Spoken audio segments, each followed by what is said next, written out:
Hello, namaste, assalamu alaikum. Welcome to Cricket for Us. We give you the latest cricket news, and today we have a very, very special guest.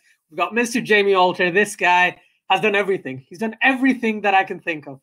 Sports journalist. He has his own YouTube channel. He's been an actor. He's done so many things I can't even imagine to do. Thank you for joining me. It's honestly a pleasure for me to be able to interview you here. Thank you, Ajad. Also good for me to be here. Like I tell anyone who wants to talk to me about cricket, that's something that I've been doing for years, and and I think I'll be doing it for many more years, despite the acting and whatever the stuff gets in the way. So, looking forward to speaking to you on your YouTube channel.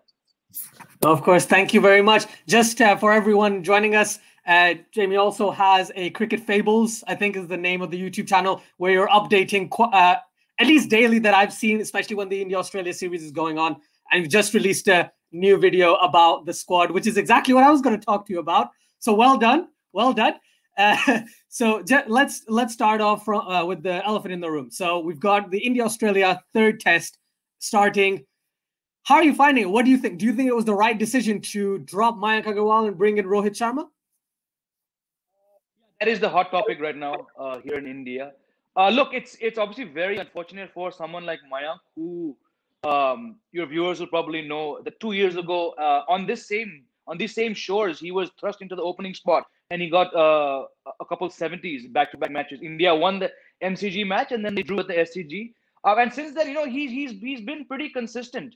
There was a time when he was in the top 10 of the ICC Test rankings.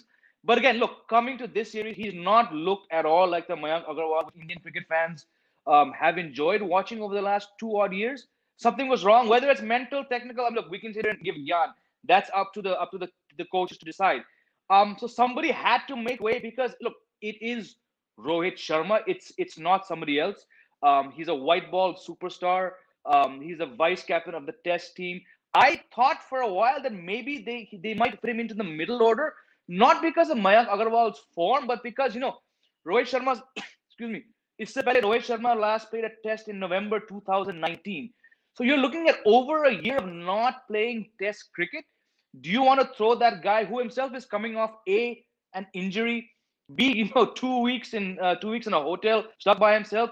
Do you want to put him up in the firing line against Stark, Cummins, and Hazelwood? I thought maybe they would keep Mayank and maybe knock off Hanuma Vihari and ease Rohit back into the middle order, but I might have been the only person in the world with those thoughts. So hard call on Mayank Agarwal. I was watching the video which you did with Navdeep, and he was saying like dropping him, and it's a big shock. I think he's also a Bangalore boy, so a bit of emotions coming in there. But look, if somebody has to go from the opening slot, it's not going to be Gill because Gill is a young guy. You don't want to crush his confidence. What the team management has told Mayank, no idea. But I don't think it's end of days for him at all. That's good to hear from your point of view as well. I think I was in the inkling that they might go for Rohit Sharma opening because his record opening for India has been a lot better. But as you clearly stated that he hasn't played in over a year.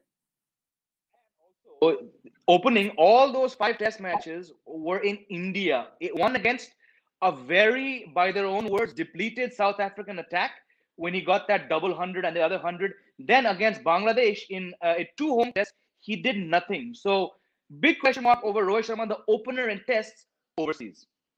That's why I was a bit doubtful as well.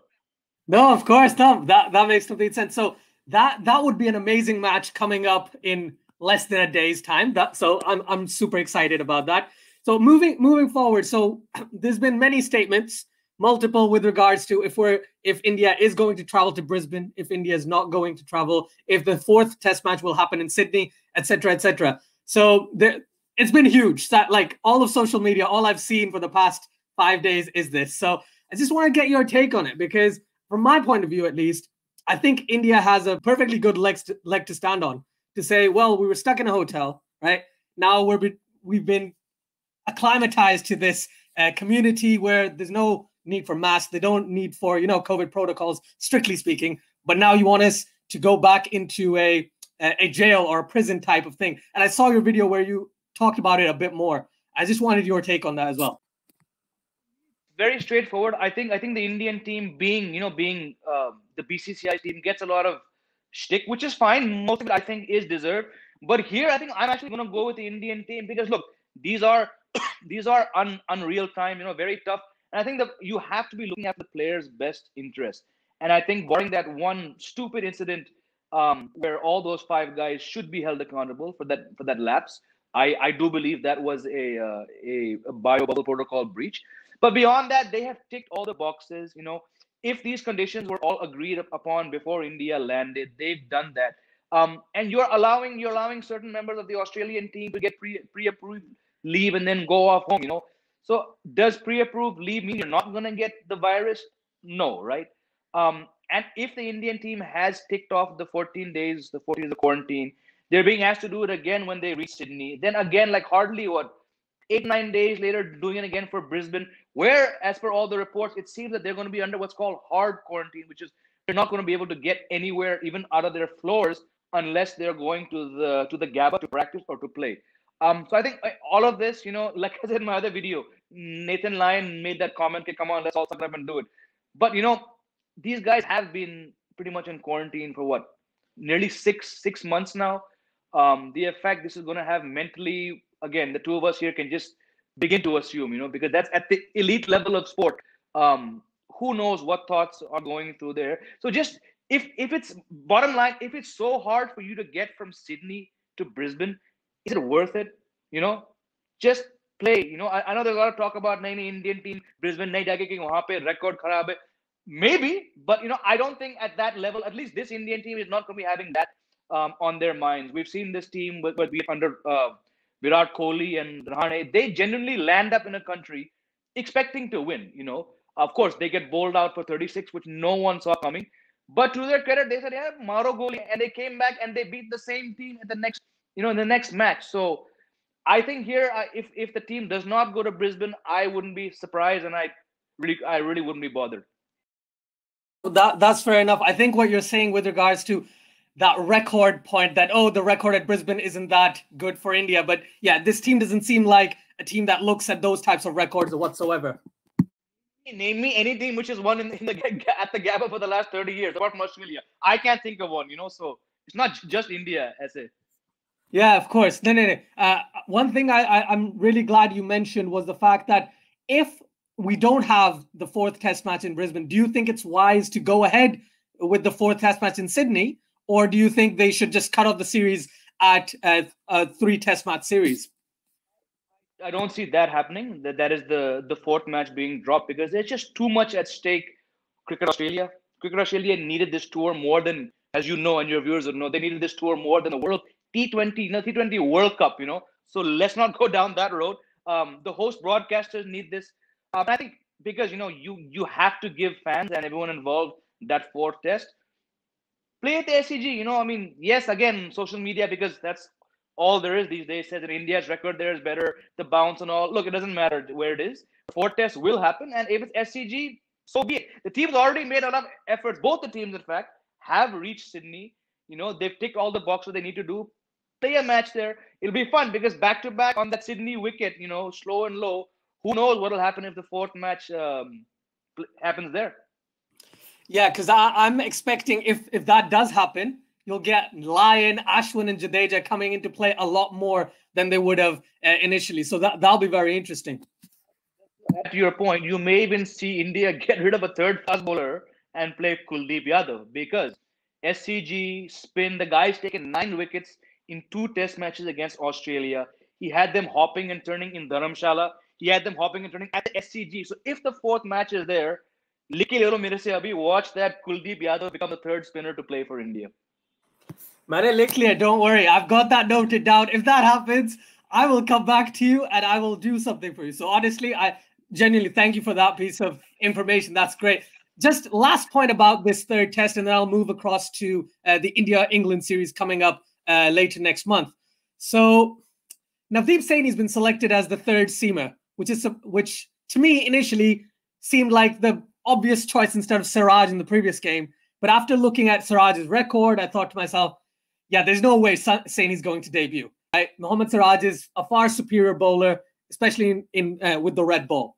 But now there was a lot of talk about Shardul Thakur being a similar kind of bowler, but he swung the ball. There was talk about Natarajan not being as quick, but he has that left arm angle. And Saini, the only thing I kind of saw in Saini was the fact that, he bowls quick. So what's your take on that? Do you think it's the right decision to bring in someone like Navdeep Saini? Because I know you mentioned that, yes, he was the obvious choice due to the international experience he's had over the course of the last few years. But even internationally, his record hasn't been absolutely amazing to, warrant a test debut. Would have been perhaps tempted to play Shardul Thakur because I think he's got over 200 first-class wickets. And also, he's a very handy bat. I think he's got 5 or 6 50s in first-class cricket. So given how fragile India's tail is, it would have been a logical choice to many to have Shardul Thakur play. But then again, I think they've gone for the fastest of the young guys, which is Saini, as you mentioned. Also, he was rewarded with a spot in the test team before Shardul Thakur and before Natarajan. So I think, because you've gone for Siraj in the last match, because he was also part of the squad from day one. I think Siraj over Saini was probably a very hard call for India to make. They probably went because he has more experience playing with the red ball for India A in Australia than Navdeep Saini. So that was the box which he probably ticked. And then as we saw, he got 5 wickets, of which four were very, very big wickets. So yeah, I mean, look, Navdeep Saini, quick, young. He's someone who the team management has spoken of at least the last 3-4 years. So a test debut was always imminent. Should happen, I think, in the tour of New Zealand, roughly about a year ago. Didn't happen then. The guy's done really nothing wrong. Yes, white ball and his white ball form for India has been a bit up and down. Had a great start, then sort of faded away. But when you look at the options in Shardul Thakur, he's not quick. You of all people would know that that's not what we call quick here. No disrespect to Shardul Thakur. And then even T Natarajan. Yes, India are in dire, desperate need of a left arm fast bowler. I think Mohammad Hamir in the 2017 IC Champions Trophy final reminded India, and then Trent Bolt did the same thing in the same country 2 years ago in the World Cup semi-final. But again, as good as Natarajan has been, he came in as the second replacement of the tour. And you just really want to. I mean, what message would that send to Navdeep Saini, who's been part of the Test squad now 3 times, and then he sees someone with half his experience getting picked just because he's a left armer? It would have been unfair on Navdeep Saini. No, completely get that. One thing I'm really glad about is that I was a huge fan of Navdeep Saini up until last year, and I thought, he would debut as you mentioned against New Zealand. But since then, I've seen his form decline. So I again. Short memory, right? I think of someone like, Natarajan did well in the IPL. Shardul Thakur did well for India as well. So why not get him in? But no, that makes complete sense. He's been with that squad for a while. He was warranted a debut. Now, as we know, there's no Ishant Sharma, there's no Mohammad Shami, there's no Umesh Yadav. So after this series comes to a close, hoping, at least from my end, and probably from your end as well, an India victory, or for the series at least, that would lead India into good stead. Therefore, they don't need to beat England 4-0 in India to try and get to that final. So now let's assume if India does win, would you change a winning combination, or would you go with, no, we need to play our best players? Because I saw with New Zealand, and I know it was T20s against Pakistan, but as soon as their main players came in, even though you had, I think it was Jacob Duffy performed well, you had Devon Conway back well. You still had players like Kane Williamson slot back in, Trent Bolt, Southee, everyone slotted back in. So do you think India would go down the route? No, we've got Kohli back. We've got the 3 big paces back. Let's bring them back in rather than, the side that they've got at the moment. Happily play all the first choice players who come back because again, you want to reward consistency. You want to reward seniority. It's a damn big series at home. England. And of course, if India need to win now 4 of the remaining 6 test matches in order to make the top 2 of the WTC final in June, So now the England series becomes a lot more important than it was probably this morning before we all woke up to see New Zealand beat Pakistan. So again, and again, you're talking about players like Mohammad Shami, Ishant Sharma. There have been times when I've been harsh on him, but the way that guy's turned his form around in Test cricket the last 3 seasons, fantastic. You want to get as much. He's not young, so you want to get as much out of him as possible. Shami, again, he's in that same bracket in the age. You want to reward him. So I think if all these players are back, it's like, hey guys, thank you for filling in, but the big boys have to play. So I think that's how it's going to pan out. That I think that is where I was going. Would you go? And I know this is speculation at this point. We don't know who will be completely fit and everything. But in terms of the top 3 Indian pace bowlers, I would go Bumrah, Shami, Ishant Sharma. Do you think Yadav has any shout? Because I know since the start of 2019, especially in India, Yadav has been very, very consistent. But Ishant Sharma has been great. They've all been great. How do you pick in that quartet? I've always said, well, not always, but I've said for the last at least 5 years, since the 2014-15 India's tour of Australia, just keep Umesh Yadav for home matches, and then he's really shown, like you said, the stats. Especially that old ball, getting it to do things. I think he deserves to play, but he is very much fourth behind the 3 names you took, and I think if he's played at India over the last 2 years, it's because one of these top 3 guys has been rested or injured. So if Shami, Bumrah, Ishant are fit, come that first test match in Chennai, I think it is, you're not going to see Umesh Yadav start. But, full credit to him. If any of them even had the slightest niggle, Umesh Yadav should walk into the 11 ahead of Siraj, ahead of Saini, ahead of Thakur, no matter what these guys do in the next 2 matches. Yeah, that actually makes a lot of sense. So thank you for clarifying that. And another point that I just thought of while you were talking about, people coming back from injury is England is in Sri Lanka at the moment. Moeen Ali has been tested positive, but everyone else has been tested negative, and they've done retests. So that means England's side is COVID-free, for lack of a better term. So they're going to be full strength, and then they're going to be full strength when they come to India. Now, would you expect someone like Moeen Ali, if he's fit, do you think he is a type of player who England really need in those conditions?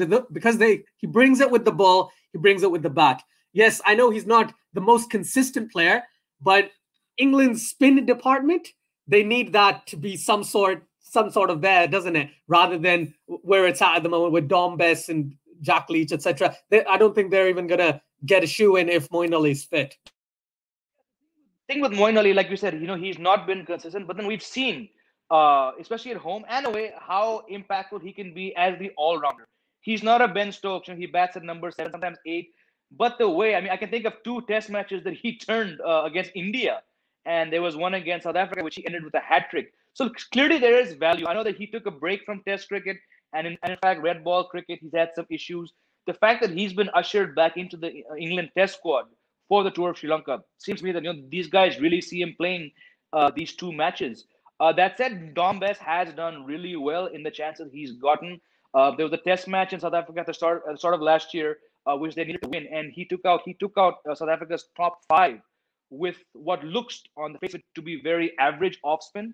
The guy can bat, so I can see him playing. Leach, I'm not sure, but definitely I can see England playing both Dom Bess and Moeen Ali, should he be COVID-free when the Sri Lanka series starts. And again, success in Sri Lanka, where England won 3-0 last time, so that was a huge series. So if Moeen Ali does well, and the same for Dom Bess or whoever the second spinner is, if these guys do well in Sri Lanka, expect them to play against India. Yeah, I think one thing I've really noticed, that series that you're talking about, England kind of walked that, but Sri Lanka is going to be down and out right now. They've just got demolished. They must be feeling how Pakistan feel going back from New Zealand, right? And so I can understand where they're coming from. But what Sri Lanka is really good at doing is winning at home. Yes, England did win last time, but Sri Lanka is really good at home. And if this is where it gets a bit tricky. So if England wins 2-0, there are 4 teams gunning for that top 2 spot. And I know New Zealand have 70% win percentage, so they can't do anything. They don't have any more test matches. But that makes it very interesting between these other 3 sides, what happens. And I think that England-India series has become a lot more interesting, because at the back of it, when I thought previously, as being very optimistic, I thought New Zealand would win the series 1-0, right? That means India wins probably 2-0, 3-1 or something like that. But at this moment, India definitely needs to win. As you said, 4 out of the 6 test matches they've got coming ahead.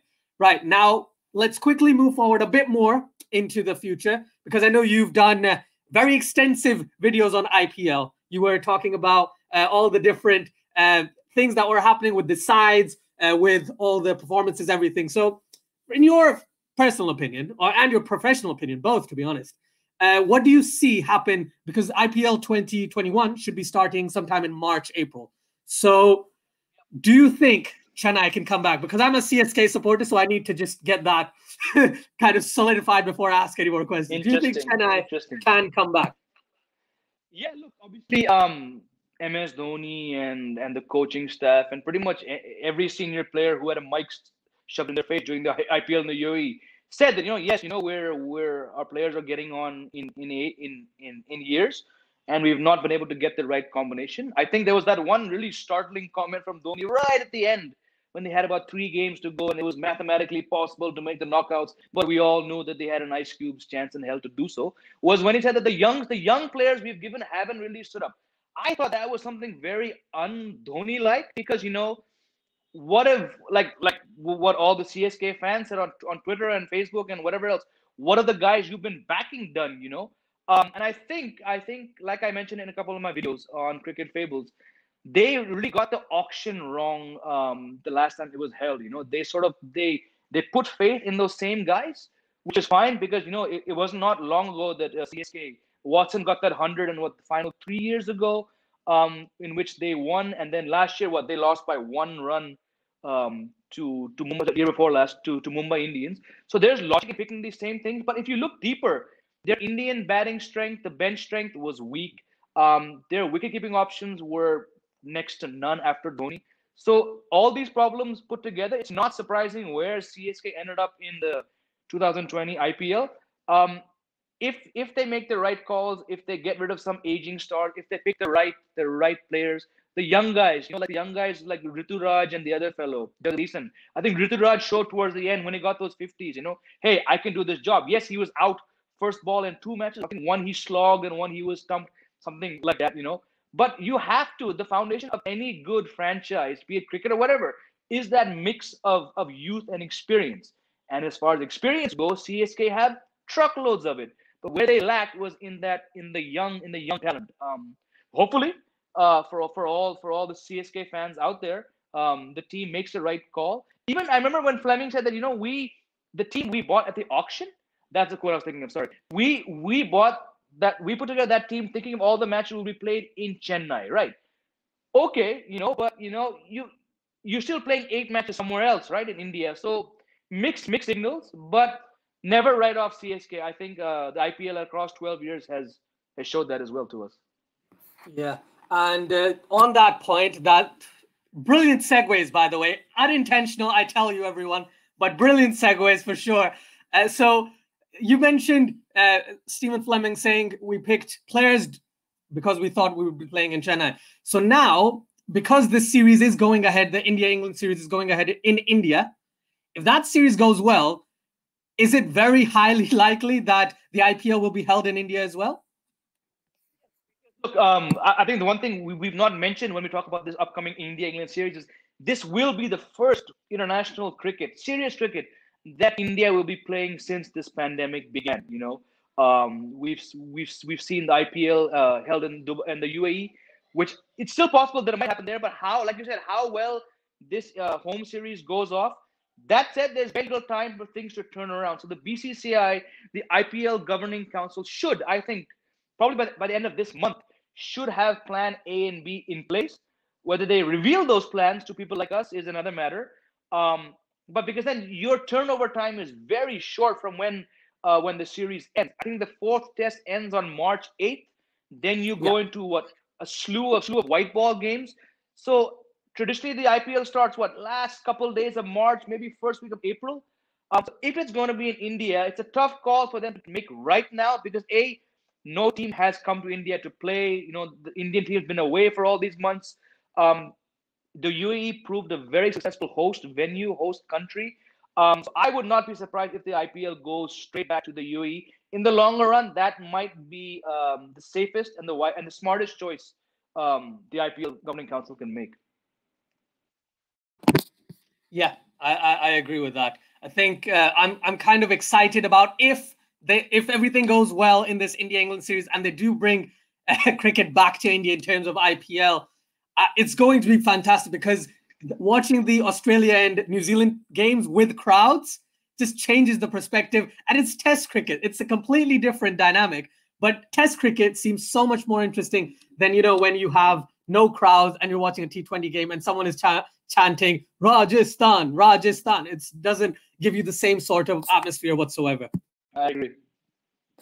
Right. That's brilliant. I did want to talk about very quickly about, and I know this is probably highly unlikely, but I try and ask this question as much as I possibly can.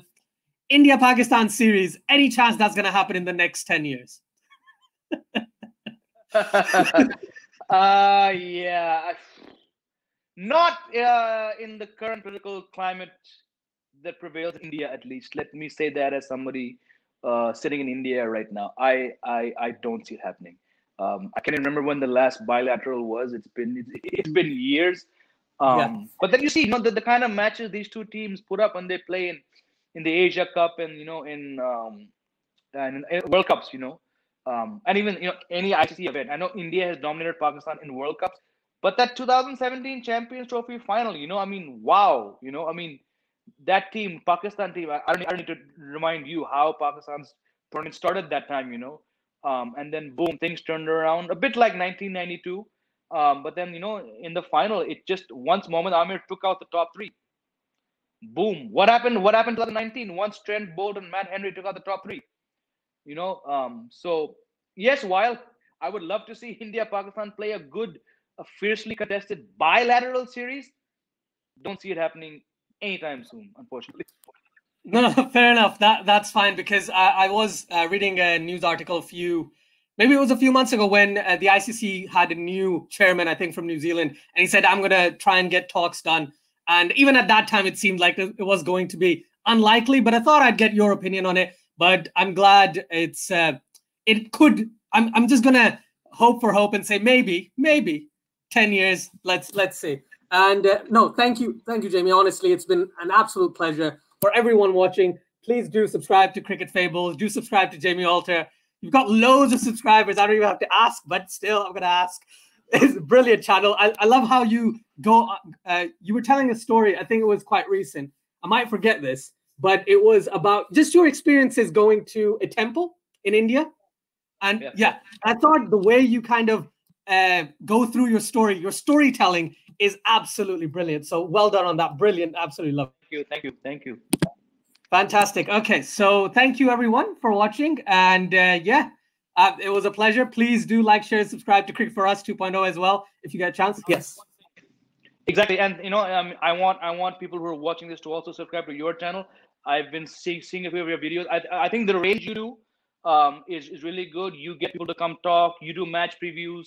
So it's really good to see an enthusiastic young cricket fan doing their own thing without really worrying about, I think, like the end result or how it is. You can see the passion you have for the game. So if you ever want me to come back and talk, I'd be happy to do this because I know how much you love cricket and I know how much I love cricket, and I'm sure everyone watching this video also loves cricket. No, that's brilliant. Thank you for that offer. I will take you up on that offer. I'm telling you, I will keep. Why do I think you will? Yes, you will. No, that's brilliant. Thank you so much, and thank you everyone. Please take care and stay safe.